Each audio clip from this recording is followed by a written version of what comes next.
Coming up on SpaceTime, the first Starship launch ends in a massive explosion. Europe's JUICE mission blasts off bound for the Jovian system. And Russia backs down on its space station threat. All that and more coming up on SpaceTime. Welcome to SpaceTime with Stuart Gary. The world's largest and most powerful rocket has exploded in mid-air in the skies above Texas during its maiden test flight. SpaceX's massive 120-metre tall Starship thundered off its launch pad, blasting off with twice the power of NASA's new Artemis SLS moon rocket. 10, 9, 8, 7, 6, 5, 4, 3, 2,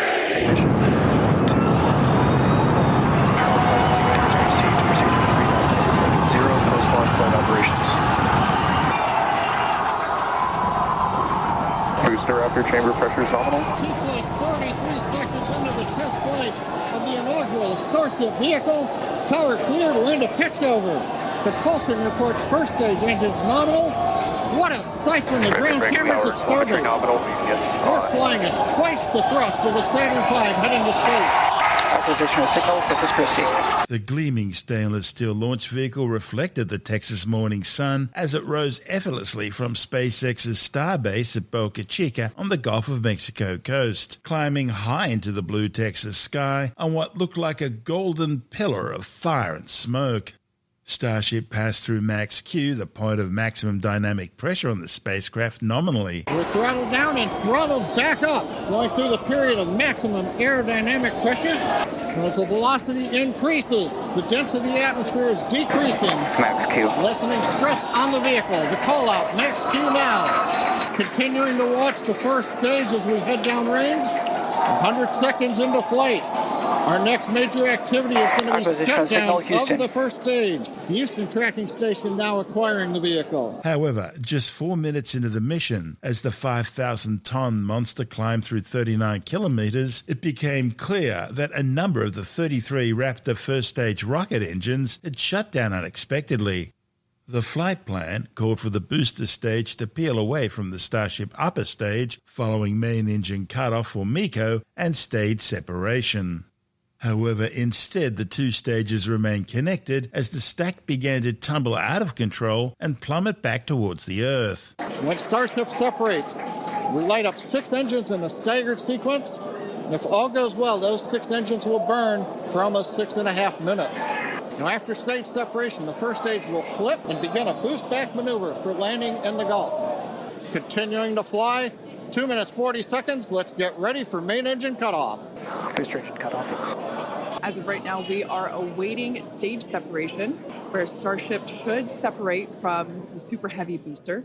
The entire Starship stack continuing to rotate. We should have had separation by now. Obviously, this does not appear to be a nominal situation. That forced mission managers to issue a self-destruct order, blowing up the spacecraft in a massive explosion. I do want to remind everyone that everything after clearing the tower was icing on the cake. As we said before, obviously we wanted to make it all the way through, but to get this far, honestly, is amazing.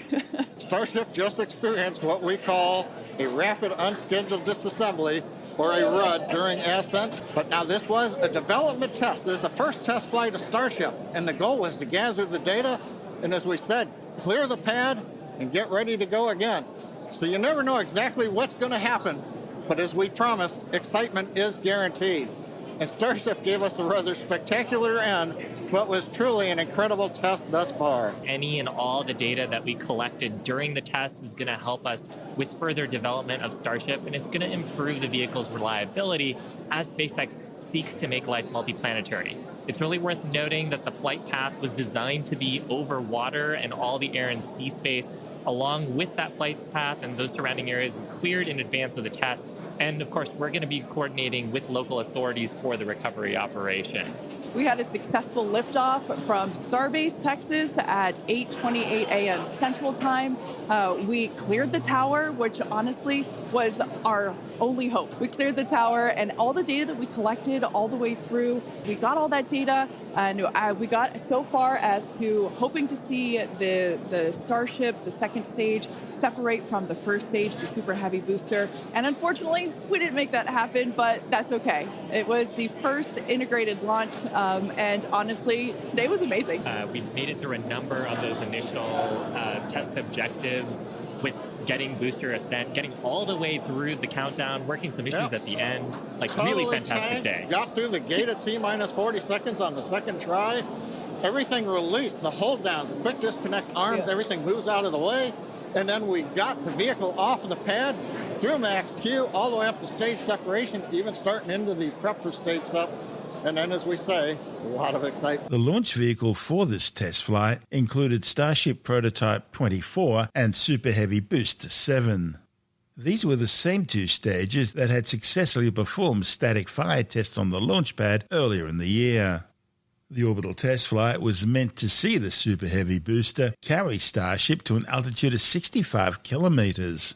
Following main engine cutoff and stage separation, the booster should have returned to Earth, splashing down off the Texas coast in the Gulf of Mexico. However, the ultimate plan will see the Super Heavy undertake an orientation flip and boost backburn, guided by nitrogen jets and aerodynamic fins back towards the launch site. Then a re-entry burn would have slowed the Super Heavy down to a controlled descent before a landing burn would see the booster touch down vertically on the launch pad, caught and secured in place by a pair of mechanical arms. Meanwhile, for this test run, the Starship upper stage was meant to complete a full orbit of the planet before re-entering the atmosphere and splashing down in the Pacific Ocean off the Hawaiian coast. Eventually, the Starships would land vertically back on the ground. The 120-ton, 50-metre-tall Starship is 9 metres in diameter and constructed out of stainless steel. The reusable spacecraft is powered by 6 liquid methane and oxygen-fueled Raptor rocket engines, 3 configured for atmospheric operations, the other 3 for the vacuum of space. Starship's 70-metre-long, 9-metre-diameter, 230-ton Super Heavy booster, also constructed out of stainless steel, is equipped with 33 Raptor atmospheric engines. Starship isn't just a way of getting into space. Musk sees Starship as an interplanetary colonial transport system designed to establish and supply human settlements on the Moon, Mars, and eventually across the entire solar system. Starship is fully equipped with a belly heat shield, its own retractable vertical landing gear, and it can be refueled in space using unmanned versions of Starship. Another version would be equipped with a large payload bay, designed for the deployment of satellites. Further in the future, Starship could also be used for point-to-point flights around the Earth, allowing you to reach any destination in under 90 minutes. The entire system is designed to be fully reusable. Starship's first mission for NASA will be to provide the Starship Human Landing System, or HLS. It's a reusable shuttle for NASA to transport people and up to 100 tons of cargo between the lunar surface and orbiting Orion capsules, and later the Lunar Gateway space station. SpaceX also plans on eventually using Starship to replace the company's existing Dragon spacecraft, as well as its Falcon 9 and Falcon Heavy launch systems. SpaceX boss Elon Musk says investigations are already underway to determine what went wrong with this first test flight, and he expects a quick turnaround with preparations already underway for another launch attempt. This is SpaceTime. Still to come, Europe's JUICE mission blasts off bound for the Jovian system, and Russia backs down on its threat to leave the International Space Station. All that and more still to come on SpaceTime.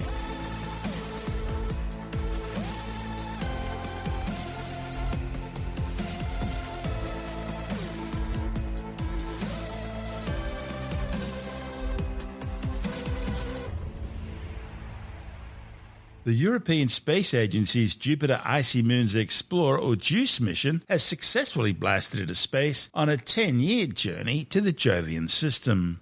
When it arrives in 2031, JUICE will study the gas giant, focusing on its 3 big icy moons, Europa, Callisto and Ganymede, each of which are thought to contain more water than all the Earth's oceans combined. The mission will determine whether these icy moons are capable of hosting extraterrestrial life in their vast subsurface oceans. The 6,070 kilogram spacecraft was launched aboard an Ariane 5 rocket from the European Space Agency's Kourou spaceport in French Guiana. A launch attempt the previous day had been called off due to the risk of lightning. 6, 5, 4, 3, 2, 1, top. Allumage Vulcain. Allumage AP, décollage. La propulsion est nominale.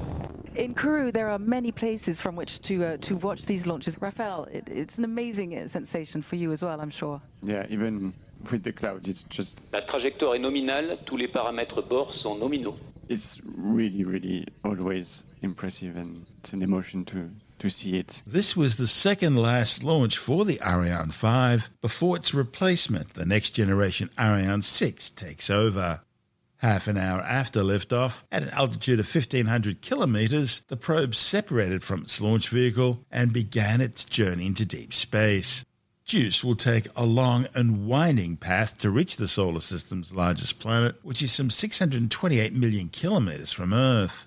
It'll use several gravitational assists along the way. The first by doing a flyby of the Earth and the Moon, then by slingshotting around Venus in 2025, before swinging past the Earth again in 2029.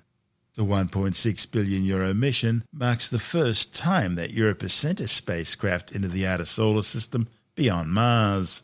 When the probe finally enters Jovian orbit in 2031, its 10 scientific instruments will analyze the solar system's king of planets, as well as its 3 largest moons, Callisto, Europa and Ganymede. The 3 ice moons, together with the volcanic inner moon Io, were first discovered by astronomer Galileo Galilei more than 400 years ago, but they were long ignored as potential candidates for hosting life. However, the discovery of huge oceans of liquid water, the main ingredient for life as we know it, kilometers beneath their icy crusts, has made Ganymede and Europa prime candidates to potentially host life in our celestial backyard. In 2034, JUICE will slide into orbit around Ganymede, the first time a spacecraft has done so around a moon other than the Earth's.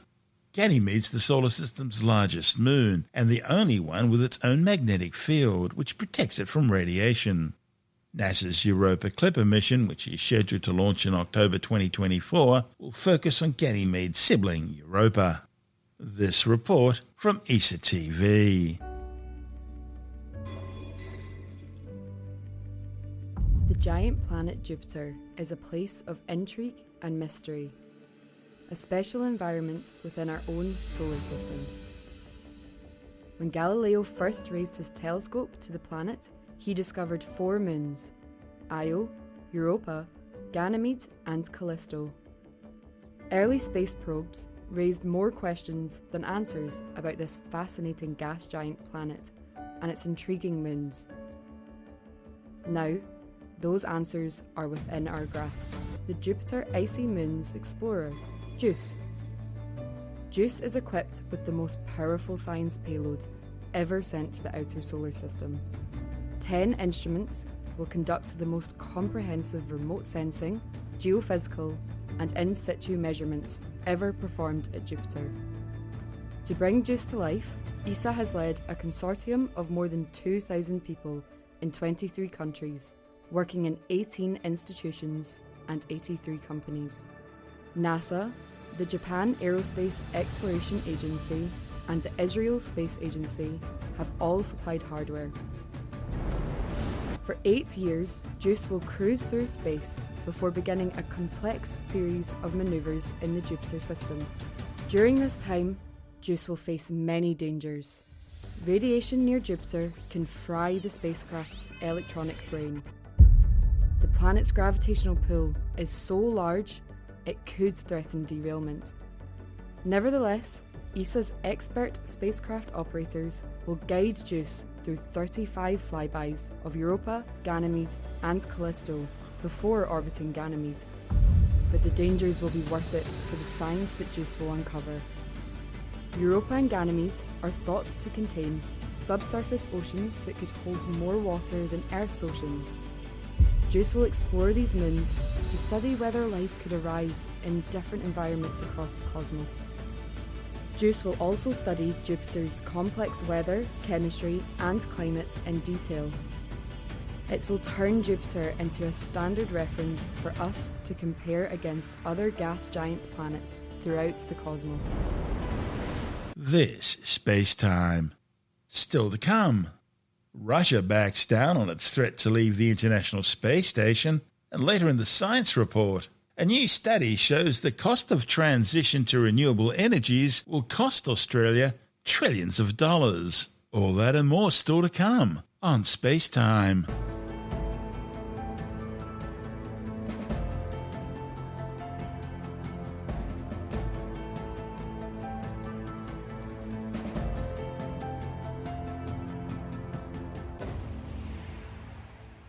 Russia says it'll now continue working on the International Space Station until at least 2028.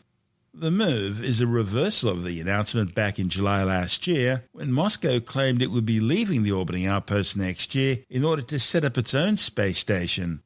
That threat was made in the wake of the growing rift over the Russian invasion of Ukraine. The International Space Station's other partners, the United States, Europe, Canada and Japan, plan to keep the space station flying until 2030. Last year, the Russian Federal Space Agency Roscosmos claimed maintenance was becoming a problem for the Russian ISS modules, some of which are nearly 25 years old. Air leaks and equipment failures have become a constant problem in the Russian segment of the space station. Russia claimed construction was already underway at RSC Energia on a core module for the planned new Russian Orbital Space Station, or ROS. Russian state media suggested it would be launched around 2025 or 2026, and it would include an initial 4 modules. Speculation also centered on the new space station's orbit. It may be placed in an orbit of 51.6 degrees, which is similar to that of the ISS, or it could be in a near-polar orbit of 97 degrees, which would be more favourable for Russian launch sites. And unlike the ISS, it may not be manned full-time, but only visited by cosmonauts a couple of times a year. However, despite all the early bluster, talk of the project has gone completely silent in recent months. Moscow has, however, struck an agreement with Beijing to partner in a new Chinese lunar space station, which will be built sometime around 2028. We'll keep you informed. This is SpaceTime.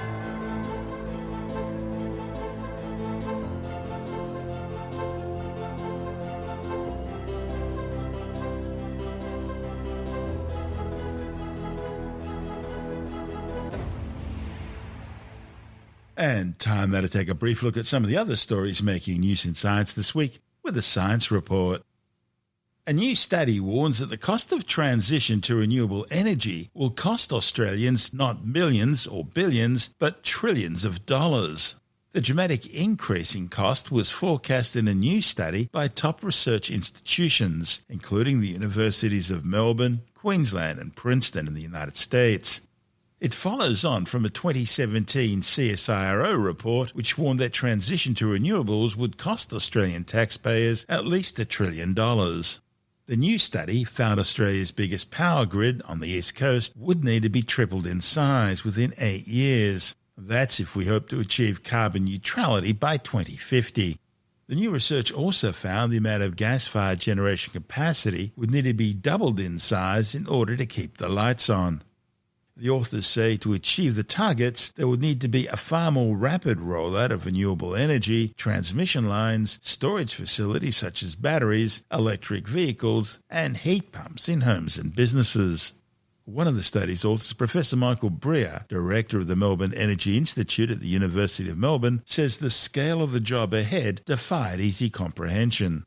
Breer says gas-fired electricity will play a limited but crucial role in keeping the power system stable while the transition to renewable energy goes on. A new report claims now might be the time to start mandating masks in healthcare settings. Healthcare experts writing in the journal Annals of Internal Medicine say the burden of SARS-CoV-2 has been mitigated by testing, population-level immunity, less virulence of current variants, and widespread availability of vaccines and treatments.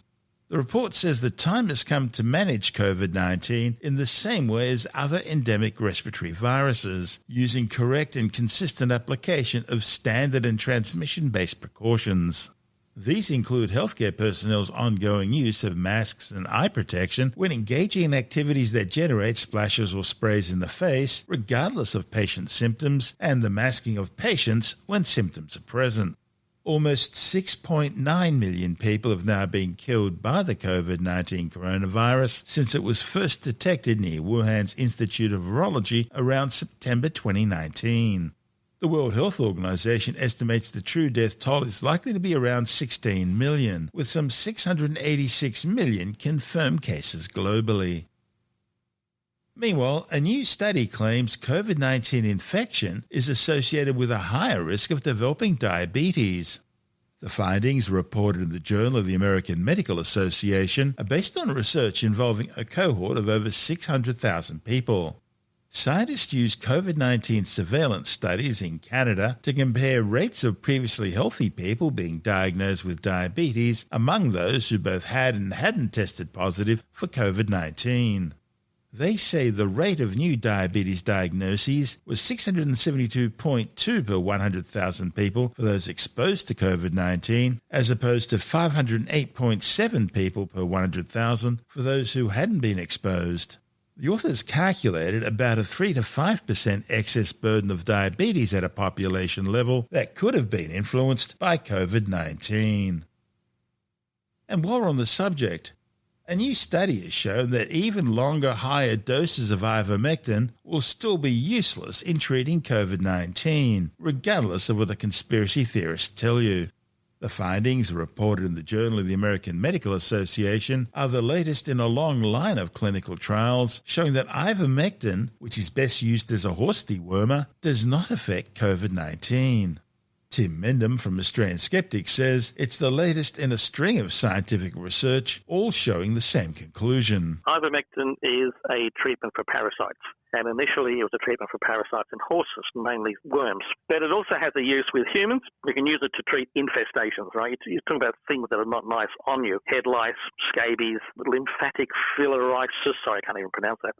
Various things that can be treated on humans with ivermectin. Fair enough. But it's nothing to indicate that it can treat viruses. And that's what COVID is, it's a virus. So it's infestations and parasites and things, not a virus. There have been various tests done to suggest, certainly since COVID appeared, that it could be used to treat COVID. And the initial tests to prove it were extremely shonky and dodgy and used evidence that might not have even ever been found, or might have been created evidence, if you like. And then it's gone on and on and on, being promoted. And people have done tests and said, oh, how many times have we got to do these tests? But it's still being promoted, especially by the anti-vaccine people, including politicians in Australia and all over the place, claiming that ivermectin has worked. So people say, okay, let's see if it's worked. And they've done various tests, and a lot of the tests are of small bunches of people, etc. Well, this was a big test done fairly recently, reported only, I think, in February in the Journal of the American Medical Association, which did a study of about, I think it was 1,200 people, a decent-sized test, who had COVID, right, during February 22 to July 22.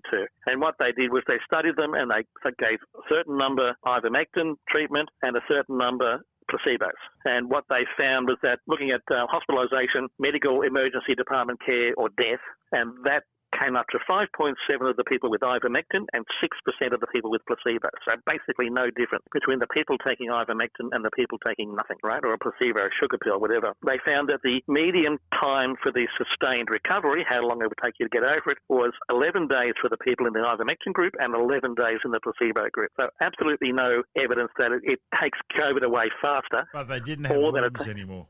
Maybe they didn't. So it's not effective, it's not faster, it's placebo, and this was quite a decent test. But now it's also being used, ivermectin, for flu and RSV, which is a condition I can't pronounce. The results also match other Cochrane studies as well, don't they? There are Cochrane studies which have looked at meta-studies, which have looked at, they amalgamate all different sorts of studies and say, what have we found across all the board? And they found the same thing, but that there is no evidence that ivermectin does anything. That won't stop people claiming it, because a lot of the people who are claiming it are just anti-vaccine and trying to find something to beat the vaccine people over the head with. That's Tim Mendham from Australian Skeptics.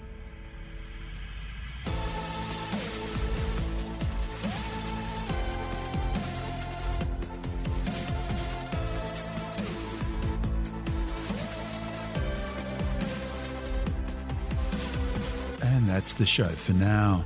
SpaceTime is available every Monday, Wednesday and Friday through Apple Podcasts, iTunes, Stitcher, Google Podcast, Pocket Casts, Spotify, Acast, Amazon Music, Bytes.com, SoundCloud, YouTube, your favorite podcast download provider, and from spacetimewithstuartgary.com. SpaceTime's also broadcast through the National Science Foundation on Science Zone Radio and on both iHeartRadio and TuneIn Radio. And you can help to support our show by visiting the SpaceTime store for a range of promotional merchandising goodies, or by becoming a SpaceTime patron, which gives you access to triple-episode commercial-free versions of the show, as well as lots of bonus audio content which doesn't go to air, access to our exclusive Facebook group, and other rewards. Just go to spacetimewithstuartgary.com for full details. And if you want more SpaceTime, please check out our blog, where you'll find all the stuff we couldn't fit in the show, as well as heaps of images, news stories, loads of videos, and things on the web I find interesting or amusing. Just go to spacetimewithstuartgary.tumblr.com.